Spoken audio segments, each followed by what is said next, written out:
welcome to the new video.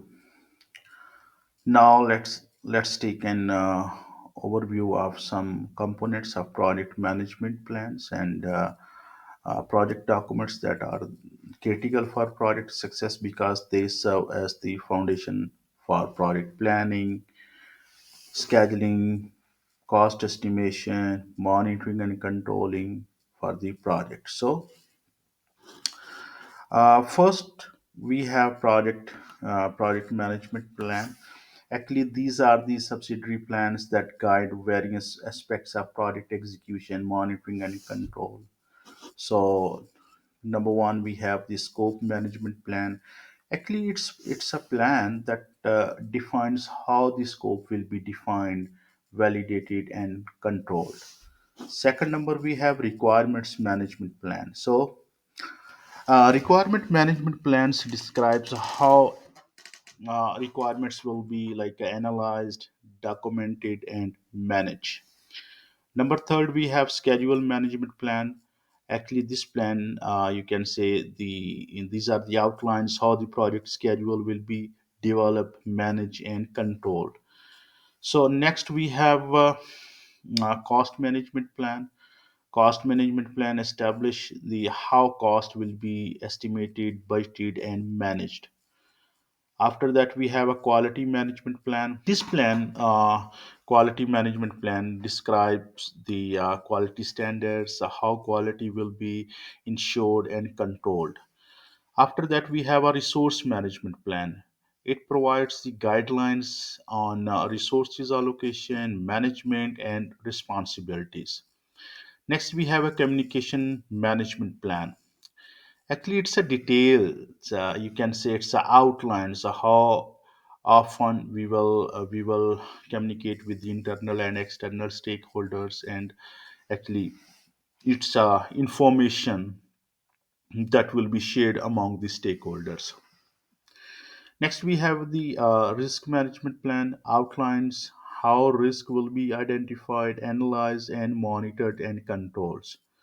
So next we have a procurement management plan. Actually, procurement management plan is the details how procurement will be planned, conducted, and managed. So number 10, we have a stakeholder engagement plan. So actually, this plan describes these strategies to effectively engage stakeholders. Number 11, we have a change management plan. Change management plan describe or define the process for managing change to the project. So after that, we have a configuration management plan. Configuration management plan, you can say these are the outlines of how configuration items will be controlled and tracked. So next we have a scope baseline. Scope baseline actually is the approved version of the project, like a scope including the WPS. After that, we have a schedule baseline. So schedule baseline, it's a approved project schedule used as a reference. After that, we have a cost baseline, the approved budget for the project. So next we have the performance measurement baseline. Actually, it's a you can say the combined scope, schedule, cost, and cost baseline for the performance tracking. So number 17, we have a project life cycle description. So project life cycle description, you can say the here we will have the outlines, the phases of the project life cycle. At number 18, we have a development approach. A development approach actually describes the methodologies such as agile or a waterfall. So next, move to the project documentations or documents. So actually, these are the supporting documents used to manage and control the project. Number one, activity attributes. So Activity attributes actually it's a detailed information about each activity, including the dependencies and constraints. So number two, we have an activity list. Actually, activity list, you can say it's a comprehensive list of all project activities. So next we have assumption log. Assumption log we use for the use to records the assumptions and constraints affecting the project. We have the basis of estimates. So actually basis of estimates are the details of the assumptions and methodologies used for estimates. And after that we have a change log, tracks all the changes made to the project. So next we have a cost estimates. So cost estimates actually it's the detailed estimation of the cost for the resources and activities. Number seven, we have a cost for costs. So projections of the future project costs. After that, we have a duration estimations. So actually, it's a predicted duration for each activity. Next, we have a issue log. Issue log we use for the tracks issues, their status, and resolutions. Uh, After that, we have a number 10, lesson learned register. Actually, lesson learned register is very important. Actually, it's you can say the captures the knowledge gains during the project. So, a lesson learned register is very helpful uh, for the coming projects. So, number 11, we have a milestones list. Actually, milestones you can say is the achievements or the indicators. Okay, so identifies the significant project milestones. So next we have number 11, physical resource assignment. So actually a physical resource assignment, you can say we can find out the details, the allocation of the physical resources to the activities. So number 13, next we have a project calendars. Actually project calendars define the working days and shifts. After that we have a project communication. Project communication is the, you can say it's a document or a documentation, communication details such as the reports. So next number 15 we have a project schedule. Project schedule the plan timelines for the activities, or you can say it's a timeline of the whole project. What is the start date and what will be the finish date? Then we will have the start and end date for the each activity under your project schedule. Number 16, we have a project schedule network diagram. Actually, it's a visual representation of the schedule. So, number 17, we have a project scope statement. Actually, it's again very important document. You can say describe the project scope in detail. So, number 18, we have a project team assignments. Actually, it's a list that contains the project team roles and responsibilities, which we will define in the uh, project initiation phase. Number 19, we have a quality control measurements. So results of quality control activities we can find out from this document. Next, on a number 20, we have a quality metrics. So the standards used to measure the quality. So next we have a quality report. Quality report. Actually, it's you can say documents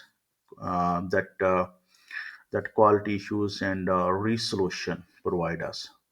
Number 22, we have the requirements traceability metrics. So uh, actually, this document provide us the tracks, requirements, and their fulfillments.